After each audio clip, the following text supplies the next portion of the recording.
आज के इस वीडियो के अंदर हम लोग डिस्कस करने वाले हैं कि पे हेड्स क्या होता है पेरोल मास्टर के अंदर, या एम्प्लॉय का जो पे हेड्स होता है वो क्या चीज़ होता है, और उसको टैली प्राइम के अंदर कैसे क्रिएट किया जाता है, कितने टाइप के पे हेड्स होते हैं। इन चीज़ों को हम लोग डिटेल्स के अंदर पर्टिकुलर इस वीडियो के अंदर कवर करने वाले हैं। तो पे हेड्स होता क्या है, बेसिकली ये कंसिडर किया जाता है एम्प्लॉय के अर्निंग और डिडक्शन के पॉइंट ऑफ व्यू से, कि जिस भी नाम से आप उनको अर्निंग उनकी देते हैं, जैसे कि बेसिक सैलरी या पीएफ, एचआरए, ईएसआई, ऐसे ही प्रोविडेंट फंड के अलावा देखेंगे तो हमें बहुत सारे और भी अलग अलग एम्प्लॉयज के हमें यहाँ पे क्या मिलते हैं, अलाउंसेस मिलते हैं। तो उन अलाउंसेस को ही यहाँ पे बोला गया है पे हेड्स, कि आप अपने कंपनी के अंदर जो भी एम्प्लॉयज होते हैं उनकी जो अर्निंग होती है या उनका जो डिडक्शन होता है, उसके पॉइंट ऑफ व्यू से ही कंसिडर किया जाता है पे हेड्स को। पे heads refer to the specific component of element that make an employee salary या wages, कि जो पे हेड्स होता है इसी के बेस पे या इसी को हम लोग क्या बनाते हैं, एम्प्लॉय का सैलरी या वेजेज इसी के अंदर हम लोग क्रिएट करते हैं। ये बेसिकली एक आपका एलिमेंट हो जाता है। जब भी आप लोग सैलरी स्लिप या जिसको पे स्लिप भी बोलते हैं, अगर आप वो चीज़ें यूज करेंगे तो वहाँ पे आपको इन चीज़ों को क्लियरली मेंशन किया गया होता है। अब टाइप ऑफ पे हेड्स में जाएंगे, कितने टाइप्स के पे हेड्स होते हैं। तो अलग अलग टाइप के पे हेड्स होते हैं, जैसे कि अर्निंग, जो एम्प्लॉयज के अर्निंग के लिए बनाए जाते हैं। एम्प्लॉयज का डिडक्शन का पे हेड्स हो गया, या स्टेचरी हो गया डिडक्शन से अलावा। ग्रेट्युटी हो जाता है, लोन या एडवांस के अंदर जब भी एम्प्लॉयज कुछ एडवांस पैसे ले लेते हैं तो वो भी आपका एक टाइप ऑफ पे हेड्स हो जाता है। रेम्बर्समेंट टू एम्प्लॉय, कि जब भी एम्प्लॉय कुछ पैसे कंपनी के पॉइंट ऑफ व्यू से किसी कंपनी के काम से गए थे, वहाँ अपने जेब से पैसे खर्च किए, जो कि बाद में कंपनी उसको रिटर्न करेगी उसके सैलरी के साथ में। तो ये अलग अलग पे हेड्स के टाइप्स होते हैं जो एक एचआर को मेंटेन करना होता है कंपनी के अंदर। जब भी कंपनी के अंदर कोई भी एचआर किसी एम्प्लॉय की सैलरी बनाता है, तो ये डिफरेंट डिफरेंट टाइप के वहाँ पे हेड्स होते हैं जो यूज किए जाते हैं। अब जैसे कि यहाँ पे देखेंगे तो कुछ पे हेड्स हैं जो अर्निंग के पॉइंट ऑफ व्यू से दिए गए हैं, जैसे बेसिक पेमेंट उसका, एचआरए हाउस रेंट अलाउंस हो गया, कन्वेंस फी हो गया, ओवर टाइम का हो गया, या कोई वेरिएबल फीस उसका है जो कि जिसको फिक्स नहीं है कितना अमाउंट उसको देना है, या बोनस वगैरह हो गया। इस टाइप से बहुत सारे एम्प्लॉयज के पे हेड्स होते हैं जो अर्निंग के पॉइंट ऑफ व्यू से होते हैं। सेम ऐसे नीचे देखेंगे तो उन चीज़ों को यहाँ भी मेंशन किया गया रहेगा। और डिफाइन के लिए जाओगे डिडक्शन के पॉइंट ऑफ व्यू से, ये डिडक्शन के पॉइंट ऑफ व्यू से कौन कौन से पीएफ होते हैं, कौन कौन से आपके पे हेड्स होते हैं, जैसे कि पीएफ हो गया आपका, ईएसआई हो गया, इसके अलावा प्रोफेशनल टैक्स हो गए। तो ये कुछ वो नाम हैं या वो कुछ पे हेड्स हैं जो एम्प्लॉय के सैलरी से डिडक्ट किए जाते हैं। तो इन चीज़ों को हम लोग क्या करते हैं, पे हेड्स बोलते हैं। और ये सारे एलिमेंट मिलके एक एम्प्लॉय का पे स्लिप या उसकी सैलरी स्लिप जो है वो क्रिएट करने का काम करते हैं। अब एग्जांपल के लिए मैंने यहाँ पे कुछ टाइप्स और भी मेंशन किए हुए हैं, कि जो आपका सब एग्जांपल ऑफ डिडक्शन पे है, जैसे PF, ESI, professional tax, income tax, इसके अलावा टीडीएस हो गया। अगर आपने एडवांस में पैसे लिए हैं तो एडवांस पैसे आपके डिडक्ट होते हैं। और ये सब के सब जो आपके पे हेड्स होते हैं ये भी कैलकुलेट किए जाते हैं, इसके भी अलग अलग टाइप होते हैं कैलकुलेशन के। एग्जाम्पल के लिए जो आपका पीएफ होता है ये परसेंटेज के ऊपर काटा जाता है। प्रोफेशनल टैक्स एक क्राइटेरिया के ऊपर काटा जाता है। इनकम टैक्स का भी एक स्लैब होता है, उस स्लैब के ऊपर आपका कटता है। तो मतलब यहाँ पे क्या कहने का मेरे है, कि जो आपका पे हेड्स होता है वो भी क्रिएट करने के बाद में वो कैलकुलेट कैसे किया जाता है, उसके भी अलग अलग टाइप होते हैं। जैसे फ्लैट रेट, ये कुछ बोनस वगैरह आपका हो गया जो फिक्स है कि आपको इतने बोनस आपको मिलने वाले हैं। या ऑन प्रोडक्शन, कि जब भी आप ओवर टाइम पे काम करते हैं तो जितना आपने प्रोडक्शन किया हुआ है, जितना घंटे आपने ओवर टाइम किया हुआ है, उसके हिसाब से आपको क्या हो जाएगा, आपका कैलकुलेशन जो पे हेड्स का है वो कैलकुलेट किया जाएगा। या कंप्यूटेड वैल्यू, जहाँ पे आप क्या करोगे, कि किसी न किसी वैल्यू के ऊपर परसेंटेज के बेस पे आप निकाल के बताओगे। जैसे आपकी बेसिक सैलरी का 12% आपका पीएफ कटेगा, सेम ऐसे मान लेते हैं 2% आपका ईएसआई कटेगा। ऐसे ही अलग अलग टाइप से कैलकुलेट किया जाता है हमारा पे हेड्स। और एक है एज यूजर डिफाइन, कि जैसे यूजर ने बता दिया कितने रुपए वहाँ पे खर्च हुए थे, तो उसके हिसाब से आप वहाँ पे चूज कर सकते हैं। अब ये चीज़ें क्या हो जाएंगी, as flat rate is calculation where the value of the payroll had fixed amount of a period. जैसे बोनस, आपका बोनस जो होता है वो एक साल में एक ही बार आपको मिलता है, तो ये फिक्स है आपका कि एक साल के बाद में आपको इतना बोनस मिलने वाला है। ऐसे ही बहुत सी चीज़ें और हो सकती हैं आपकी जो फिक्स होती हैं कि आपको एक टाइम के बाद में या स्पेसिफिक इतने टाइम के बाद इतना पैसे आपको मिलने वाला है। और ऐसे ही ऑन प्रोडक्शन, तो on production calculation type is use to calculate the production incentive type of pay heads. जहाँ पे क्या होता है कि इंसेंटिव टाइप की चीज़ें आपको दी जाती हैं, जहाँ पे ओवर टाइम आपने काम किया हुआ है उसको आपको दिया जाता है। तो ये इस टाइप के पे हेड्स को हम लोग जब क्रिएट करते हैं तो वो ऑन प्रोडक्शन के अंदर आता है। और एज कंप्यूटेड वैल्यू जो दिया हुआ है, तो इसका यूज होता है डिपेंडिंग ऑन कंपोनेंट्स की बेसिक सैलरी के ऊपर। जैसे आपको कैलकुलेट करना है किसी दूसरी वैल्यू के ऊपर, आपको कैलकुलेट करना होता है उसके बेस पे। अभी के लिए जस्ट आपको ये समझना है, इन सबको डिटेल्स के अंदर हम समझेंगे क्रिएट करते हुए।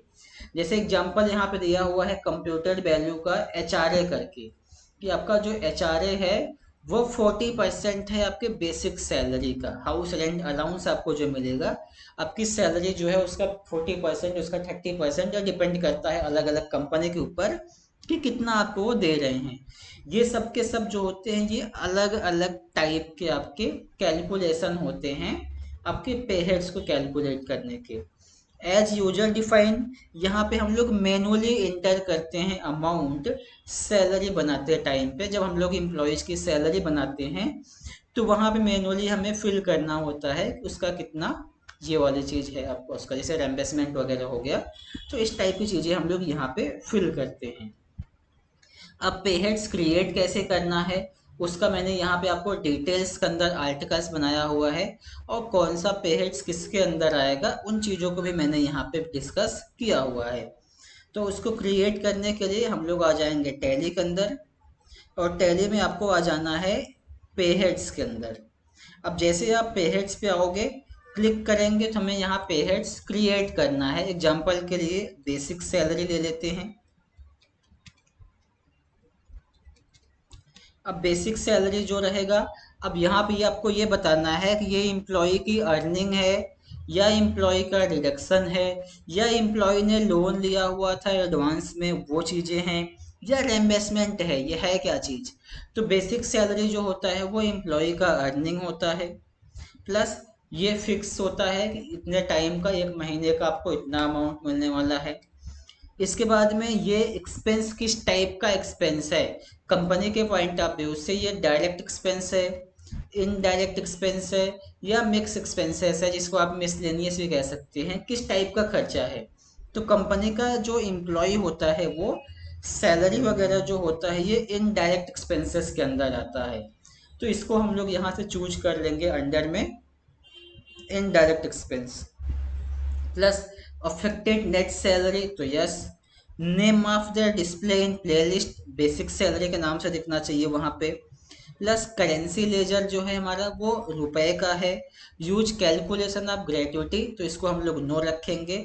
और कैलकुलेशन जो दिया हुआ है, कैलकुलेशन का मतलब अब यहाँ पे ही यूज करना है हमें, ये जो अलग अलग 4-5 कैलकुलेशन के टाइप हमने समझे थे वो। ये आपका जो बेसिक सैलरी है ये कैसे कैलकुलेट किया जाता है, तो ये आपका कैलकुलेट किया जाता है आपके अटेंडेंस के ऊपर, कि आप कितने दिन प्रेजेंट थे कितने दिन absent थे, उसके बेस पे ये आपका कैलकुलेशन होता है। तो हम लोग यहाँ से रख लेंगे ऑन अटेंडेंस, कि आपका जो बेसिक सैलरी होता है ये कैलकुलेट किया जाता है किसके ऊपर, आपके अटेंडेंस के ऊपर। अब यहाँ पे क्या दिया, अटेंडेंस लीव विथ पे। अब यहाँ पे हमें अटेंडेंस बताना है कि कौन सा है जो विथ पे के हिसाब से है। तो आप यहाँ पे देना चाहो तो आप प्रेजेंट करके बना सकते हैं, और अगर आप इसको छोड़ना चाहो तो आप इसको यहाँ पे स्किप भी कर सकते हैं, नॉट अप्लीकेबल करके हम लोग इसको यहाँ पे छोड़ देंगे। लीव विदाउट पे तो absent रख लेंगे। और कैलकुलेशन पीरियड आपका जो है वो क्या चीज हो जाएगा, ये हो जाएगा आपका डेज के हिसाब से आप सैलरी देते हैं तो डेज, मंथ के हिसाब से आप सैलरी देते हैं तो मंथ, और वीक के हिसाब से आप कैलकुलेशन करते हैं तो वीक। नॉर्मली जो होता है बेसिक सैलरी हमारा मंथली होता है, तो हम इसको यहाँ से चूज कर लेंगे मंथ के हिसाब से। बेसिक कैलकुलेशन पर डे के हिसाब से क्या रहेगा, एज पर कैलेंडर पीरियड, कि जो कैलेंडर के अंदर होता है उसके हिसाब से कैलकुलेशन हमें करना है। राउंडिंग मेथड के अंदर हम लोग इसको रख देंगे नॉर्मल राउंडिंग, और इसको इंटर इंटर करके यहाँ से हम लोग कर देंगे सेव। ये हमारा एक बेसिक सैलरी का हमने एक पे हेड्स क्रिएट किया हुआ है। ऐसे ही आप आगे जाओगे तो आपको बहुत सारे पे हेड्स यहाँ पे क्रिएट करके बताया गया है। जैसे एक पे हेड्स है आपका ओवर टाइम का। अब ओवर टाइम भी जो होता है ये भी कंपनी का अर्निंग होता है एम्प्लॉय का। तो यहाँ से हम लोग ले लेंगे overtime, earning for employ. अब ओवर टाइम जो है ये फिक्स नहीं होता है कि आपको डेली इतने घंटे ओवर टाइम करना ही है। आपके हिसाब से आपको 2 घंटे 1 घंटे जितना भी आपके पास टाइम है उसके हिसाब से आप ओवर टाइम कर लोगे। तो जो चीज़ें फिक्स नहीं रहेंगी उसको हम लोग रख लेंगे किसके अंदर, वेरिएबल के अंदर। और ओवर टाइम का जो एक्सपेंसेस होता है ये आपका डायरेक्ट एक्सपेंस के अंदर कंसिडर किया जाता है, तो आप इसको डायरेक्ट एक्सपेंस के अंदर भी डाल के रख सकते हैं। प्लस ओवर टाइम, और ओवर टाइम जो रहेगा ये हमारा कैलकुलेशन होता है प्रोडक्शन के बेस के ऊपर। तो हम लोग यहाँ से चूज कर लेंगे on production plus over time. अब ये प्रोडक्शन का जो ओवर टाइम है ये हमने पहले से क्रिएट किया हुआ है, जो आपको वीडियो मिल जाएगा वहां से आप देख सकते हैं जाके। इसको भी हम लोग ऐसे ही सेव कर देंगे। और आगे जाओगे तो और भी यहाँ पे क्रिएट किया है, जैसे अपसेंट का क्रिएट किया हुआ है। तो अपसेंट का पे हेड से बनाना है हमें, तो ये भी हम लोग यहाँ से क्रिएट कर लेंगे। For example absent. अब अपसेंट जो होता है वो डिडक्शन होता है एम्प्लॉय से, तो यहाँ से आपको चूज कर लेना है अपसेंट में डिडक्शन फ्रॉम एम्प्लॉयज। प्लस अब ये कंपनी के लिए क्या हो जाएगा, तो कंपनी के लिए ये हो जाएगा कंपनी का असेट होता है, करंट असेट, क्योंकि जब उसको डिडक्ट करेंगे तो कैश उनका बचेगा, ये करंट असेट हो जाएगा। और ये भी जो रहेगा ये होता है ऑन अटेंडेंस, कि अब्सेंट जो होते हैं वो ऑन अटेंडेंस के बेस पे। तो लीव विदाउट पे जो रहेगा अब्सेंट यहाँ पे हम लोग सीन पर चूज कर लेंगे। और अब्सेंट लोग डेज के लिए होते हैं तो डेज आप चूज कर सकते हैं, वीक के लिए होगा तो वीक। बेसिकली लोग डेज के हिसाब से अब्सेंट होते हैं, 1 दिन 2 दिन 4 दिन 6 दिन। तो इसके लिए हम लोग यहाँ से चूज कर लेंगे डेज, और नॉर्मल राउंडिंग करके इसको भी हमें यहाँ से सेव कर लेना है। ऐसे ही बहुत सारे पेहेड्स यहाँ पर आपको क्रिएट करके दिखाया गया है, जैसे बोनस हो गया, ईएसआई हो गया, और आगे जाओगे तो पीएफ को क्रिएट किया हुआ है। तो यहाँ से हम लोग पीएफ वाला क्रिएट कर लेते हैं, और इसके बाद फिर हम लोग जो रहेगा अपना सैलरी क्रिएट करना, सैलरी बनाना स्टार्ट करेंगे। तो पेहेड्स में यहाँ से आप आ जाओ पीएफ। पीएफ जो होगा अगेन से डिडक्शन फ्रॉम एम्प्लॉय। कंपनी के लिए ये लाइबिलिटी हो जाएगी, क्योंकि ये पीएफ जो है वो फिल करना होता है। तो पीएफ करंट लाइबिलिटी यस करेंगे, और यहाँ से आपका जो पीएफ है ये क्या हो जाएगा आपका एज कंप्यूटेड वैल्यू, क्योंकि हम लोग पीएफ जो है वो परसेंटेज के हिसाब से काटते हैं, कि जो भी एम्प्लॉय का सैलरी है उसके हिसाब से 12% 14% 15% जो भी एम्प्लॉय का कटना होता है आप यहाँ से चूज कर लेंगे। मान लेते हैं एम्प्लॉय की सैलरी अगर 12-15 हज़ार तक है, तो उसका जो परसेंटेज का स्लैब है वो 12% हम लोग रख लेते हैं। 15 हज़ार से 50 हज़ार के बीच में है तो उसका जो सैलरी वहाँ से कटेगा वो भी हम लोग यहाँ पे 12% रख लेते हैं, या आप इसको कम ज़्यादा करके भी रख सकते हैं। और 50 से ज़्यादा रहेगा तब भी 12%, और इसको यहाँ से हम लोग कर देंगे सेव। अब तक हम लोगों ने जो भी बनाया है ये कंपनी का पे हेड्स क्रिएट किया है, और इसी टाइप से आपको अपने एम्प्लॉयज के पॉइंट ऑफ व्यू से जो जो अलाउंसेस आपकी कंपनी के अंदर प्रोवाइड किए जाते हैं उन सारे अलाउंसेस को कुछ इसी टाइप से आपको जाके क्रिएट करना होता है।